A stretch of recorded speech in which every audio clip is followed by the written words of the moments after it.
Hi guys, welcome back with me again in this channel. So on today's tutorial, I'm going to show you the secret to create the absolute best sleek updo hair combo in DTI. So if you want to know how I create this look, you can just follow my steps in here. So first, you can just go to the straight hair category and put on this one. Choose the color that you prefer for the hair. And next I'm going to put on this hair so it's into long and use the same color. Then I put on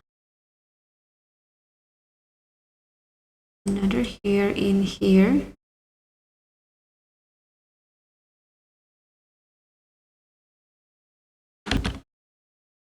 So put on this updo, same color, and this one so it's into only bangs.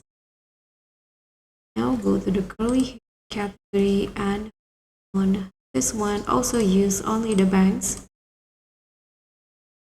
This, click on bangs category and now put on this bangs in here.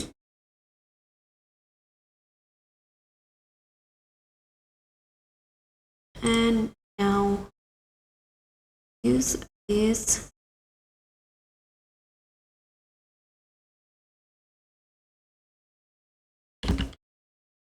updo here. So you'll get this sleek updo for your next DTI runway. Thank you so much for watching. Don't forget to like, comment, and subscribe. Also click on thanks. Bye.